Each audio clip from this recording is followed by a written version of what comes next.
नगरमध्ये अंध बांधवांसाठी राजयोगा मेडिटेशनद्वारे मनशांती हा उपक्रम राबवण्यात येतोय। सदर अभियान राजयोगा अभ्यासक डॉक्टर सुधा कांक्रिया यांच्या मार्गदर्शनाखाली आठवड्यातून एक दिवस असे वर्षभर राबवण्यात येणार आहे। रोटरी पीस सेंटर साईबन में मधुबन पाठशाळेनं हा उपक्रम हाती घेतलाय।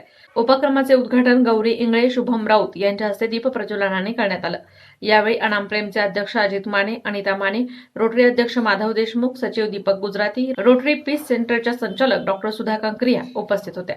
डॉक्टर कांक्रिया यांनी राजयोगा मेडिटेशनचे फायदे विशद करून सांगितले। बुरा सुनना नहीं, बुरा देखना नहीं, बुरा बोलना नहीं और बुरा सोचना भी नहीं। म्हणजे हा जो मटका आहे हा आपल्याला सकारात्मक ठेवण्यासाठी जे पाहतो ते सगळं पॉझिटिव्ह पाहायचं आहे। तिसरा डोळा तुम्हाला आलेला आहे, आज तो उघडलेला आहे, त्याच्याने फक्त पॉझिटिव्ह पाहायचं आहे। नंबर 2, सगळं पॉझिटिव्ह ऐकायचं आहे। यांनी असं केलं, त्यांनी तसं केलं, असं झालं तसं झालं, या गोष्टी बोलायच्या नाही, ऐकायच्या पण नाही। जे जगामध्ये होतं ते मेजॉरिटी निगेटिव्ह होतं, त्यामुळे जगाचे पण ज्या उलाढाली होतात त्याचा फक्त आढावा घेणं आपले जे टीचर आहेत ते आढावा घेत असतात, आपल्याला त्याच्यात जायची गरज नाही। त्यामुळे ऐकणं सुद्धा शुद्ध आणि शुभ, बोलणं सुद्धा शुद्ध आणि शुभ, आणि पाहणं आता तिसऱ्या डोळ्याने तुम्ही पाहणार ते सुद्धा शुद्ध आणि शुभ असलं पाहिजे। जे काही आपण कर्म करणार पंचेंद्रियद्वारे कर्मेंद्रियद्वारे ते पण सदा नेहमी शुद्ध आणि शुभ असलं पाहिजे। हे नियम आपल्याला पाळायचे आहेत। आणि भोजन करायच्या आधी प्रार्थना करून भोजन करायचं आहे। पाणी प्यायच्या आधी त्याच्याकडे थोडंसं हसून, म्हणजे तिसऱ्या डोळ्यांनी बघायचे, हसून पाहायचे आणि मग पाणी प्यायचं आहे। पाण्यावर सुद्धा मेडिटेशनचा खूप चांगला प्रभाव होतो। त्यामुळे जेव्हा तुम्ही मेडिटेशन कराल एक ग्लास पाणी घेऊन बसा आणि मेडिटेशन झाल्यानंतर ते पाण्याचं सेवन करा, ते पाणी पिऊन टाका।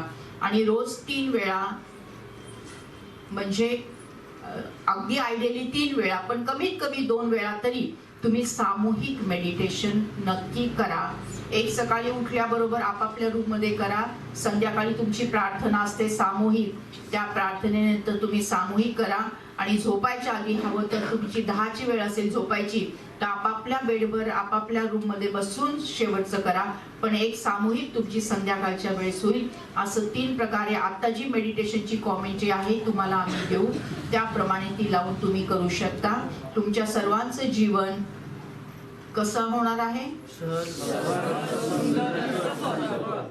सहज, सुंदर आणि सफल असं तुमचं सगळ्यांचं जीवन होणारच आहे, याची मला 1001% गॅरंटी आहे। सुधा ताई कांक्रिया यांनी आपलं आज मेडिटेशन घेतलं आहे। तर आपण अत्यंत साधं आपल्याला जीवन कसं करायचं, आता कसं होणार आहे आपलं जीवन? सहज, सुंदर, सफल। या 3 गोष्टी आपण आता लक्षात ठेवायच्या आहेत की आपलं जीवन हे सहज, सुंदर आणि सफल व्हायला पाहिजे। तर आपण आता रोटरी पीस सेंटर, तसंच साई सूर्य नेत्र सेवा आणि ब्रह्मकुमारी में साईबन में मधुबन यांच्या मार्फत हे मेडिटेशनचे कोर्स आपण याच्या पुढे घेत राहणार आहे। आणि सगळ्यात महत्त्वाचं ताईंनी सांगितलं आहे की आपल्याला काय पाहिजे, जिवंत, सहज, सुंदर, सफल पाहिजे, पण आपल्याला पॉवरफुल बॉडी आणि पीसफुल माइंड या 2 गोष्टींची जीवनामध्ये आवश्यकता आहे। तर आता हे सुंदर असं पुष्प गुंफलेलं आहे सेशनचं, तर इथून पुढे पण आपण भेटत जाऊ। आपल्या मनाची शांती जर आपल्या जवळ आहे तर आपण ती बाहेर इतर गोष्टींमध्ये आनंद शोधण्यापेक्षा त्यातून जर शोधला तर तो आपल्याला पटकन मिळतो आणि त्यातून मिळणारा आनंद हा खरा आनंद असतो। नाही तर बाकीच्या गोष्टीत आपण शोधण्यामध्ये इतर दुःखाच्याच गोष्टी किंवा वाईट गोष्टी ज्या आहेत त्या जास्त आपल्या बाजूने येत असतात। तर म्हणून मला हे मेडिटेशन खूप आवडतं। नक्की रोज मेडिटेशन करावं, कारण जेणेकरून तुमचं मन तर शांत होईल पण तुमची एकाग्रता जी आहे ती खूप वाढेल। अभ्यास जे आहे त्याच्यामध्ये तुम्हाला नक्कीच फरक जाणवेल, तुम्हीच सांगणार की तुमच्यामध्ये काय बदल झालेले आहेत। नक्कीच हे बदल पॉझिटिव्ह असतील याची मला मॅडम म्हटल्या तशी 1001% खात्री आहे। आणि मॅडम आणि त्यांची रोटरीची टीम सगळ्यांचं खूप खूप मी आभार मानते की ही संधी आपल्याला मिळालेली आहे. थँक्यू. अमीन शेख, अमृत भुसारी, करिश्मा कौर, गौरी इंगळे, आरती दामोदर यांनी भावना व्यक्त करताना मेडिटेशनमुळे सुंदर अशी शांतीची अनुभूती आल्याचं सांगितलं. एकदम मी एकाग्र झालो होतो त्या गीतामध्ये, त्या म्हणजे त्याला एकदम फील करत होतो. आणि खरंच मॅमचं धन्यवाद की त्यांनी असं हे सेशन घेतलं आणि आमच्यासाठी हे मेडिटेशनचं हे सेशन घेतलं. त्यासाठी मॅमचं आणि रोटरी क्लब परिवाराचं मी खरंच धन्यवाद करतो. आपण स्वतःकडे लक्षच देत नाही की आपण कसं वागतो, आपण कसं बोलतो, आपण लोकांशी बोलताना आपण गोड बोलतो का.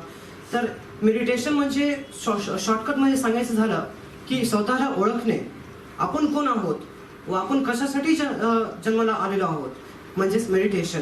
आणि याचं सायकोलॉजीमध्ये खूप सविस्तरपणे माहिती सांगितलेली आहे की सायकोलॉजी एक मेडिटेशन म्हणजे एक स्वतःच्या आत्म्याला ओळखणे की आपण कोण आहोत आणि आपण काय केलं पाहिजे जगात. तर मला वाटतं आज यावर अजून भर पडलेला आहे माझ्या ज्ञानात. तर खरंच मॅडम मेडिटेशन केल्याने मन फ्रेश वाटतं मॅडम, मूड खूप फ्रेश वाटतं. आणि अभ्यासाच्या बाबतीत म्हटलं तर नक्की लक्षात पण राहणार आहेत मॅडम. तर मी तुम्हाला विनंती करते मॅडम की तुम्ही नक्की आम्हाला येऊन मेडिटेशन म्हणजे शिकवा. आमची करायची खूप इच्छा आहे आणि आम्ही नक्की 3 टाईम हे मेडिटेशन जे तुम्ही आम्हाला सांगितलं आहे आम्ही नक्की फॉलो करूया मॅडम. थँक्यू. तर मी याआधी पण असं ऐकलं होतं की योगा म्हणजे आपण जे योगा करतो, मेडिटेशन करतो, त्याच्यामुळे आपलं जीवन बदलतं, अभ्यासाकडे लक्ष लागतं, माइंड फ्रेश होतं. आणि आज जे काही आम्ही मेडिटेशन केलं त्यामुळे आम्हाला खूप छान वाटलं. आमचं म्हणजे जे काही मनामध्ये म्हणजे माइंड फ्रेश झाला. मला असं वाटतं की मॅडमनी हा कोर्स आमच्यासाठी चालूच ठेवा आणि आम्ही हे रोज करू. थँक्यू. शेवटी दीपक गुजराती यांनी आभार मानले. महानगर न्यूज डेस्क, महानगर न्यूज ब्युरो, अहमदनगर.